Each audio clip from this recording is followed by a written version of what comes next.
the distress beacon of the Galactic Confederation vessel. Tranquil Harmony had been broadcasting for 32 standard cycles. Captain Kelnar stared at the holographic display showing the vessel's dwindling life support reserves.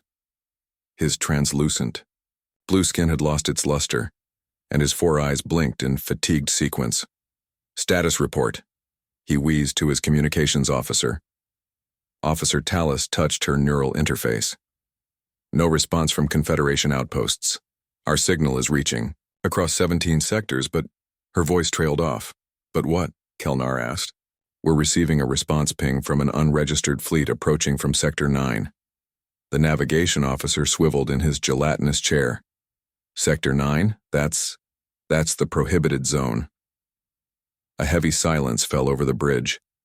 Everyone knew what dwelled in Sector 9, Earth, the homeworld of humans, creatures who evolved on a planet with crushing gravity, toxic atmosphere, and lethal radiation levels. Deathworlders. They're responding to our distress call? Why would they do that? Tallis asked, her voice rising in panic. Kelnar had no answer. The Confederation had limited contact with humans after categorizing Earth as a death world. The official policy was avoidance. Creatures who evolved in such brutal conditions surely must be savage beyond comprehension. The main view screen flickered to life, showing a fleet of 11 ships. Angular, utilitarian, and bristling with what could only be weapon systems, they approached in perfect formation. "They're hailing us," Tallis whispered. Kelnar straightened his posture, drawing on his training. "Open the channel." The face that appeared on screen sent instinctive tremors through the captain's exoskeleton. The human had only two eyes, predator eyes, both facing forward. Its skin was alarmingly dense and opaque. When it spoke, it revealed a disturbing row of bone-white teeth. "This is Admiral Davis of the United Earth Navy. We received your distress call.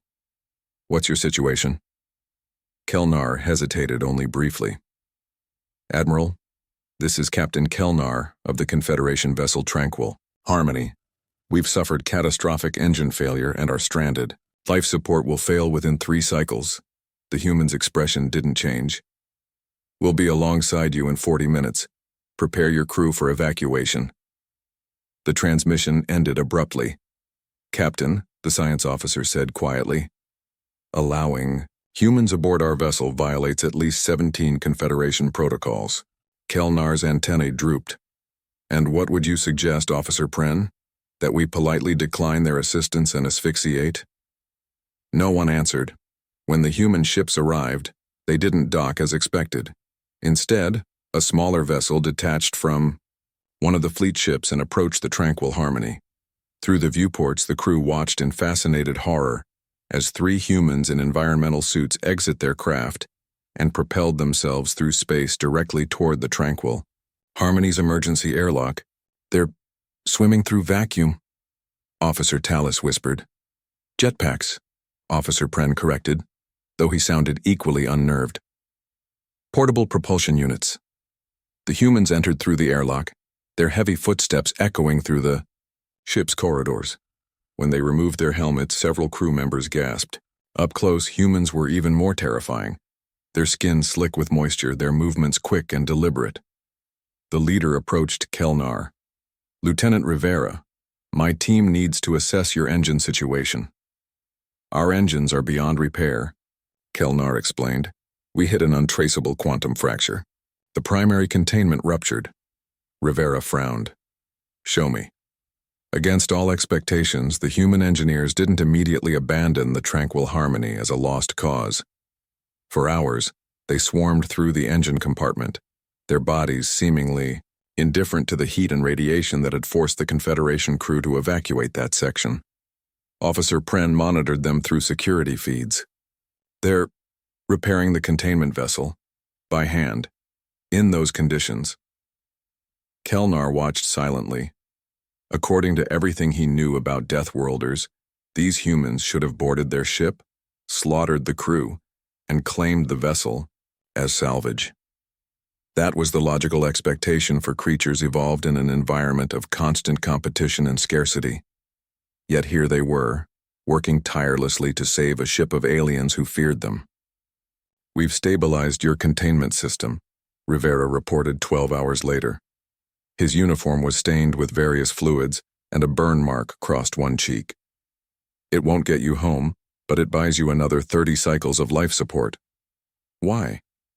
Kelnar couldn't stop himself from asking. "Why what? Why help us? The Confederation has done nothing to earn human assistance." Rivera looked genuinely confused. "You were in trouble. You asked for help.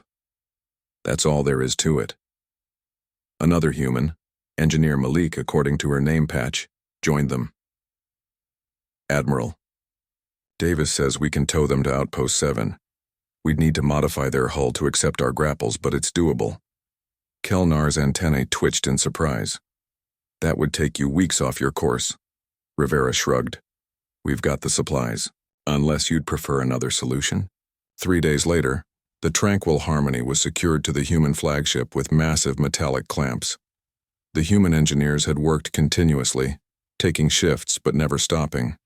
They reinforced the Confederation vessel's structure to withstand the stress of being towed and installed a communication relay to coordinate the journey. Captain Kelnar sat in his quarters, composing his report to the Confederation Council. How could he explain what he'd witnessed? These humans, these terrifying Deathworlders, had shown more compassion than many Confederation species would have. His door chimed, and Engineer Malik entered with a small device. "It's a gift," she explained, placing it on his desk. "A portable water purifier. Your recyclers are running at minimal efficiency." "Why do you do this?" Kelnar asked again. Malik considered the question seriously. "On Earth we have a saying, the true measure of any society can be found in how it treats those in need." "Even those who fear you?" "Especially those who fear you," she replied with a smile. As the human left, Kelnar turned to his report. He deleted his previous draft and began again. "To the Confederation Council. I must formally request a comprehensive reassessment of our classification of humans and their homeworld.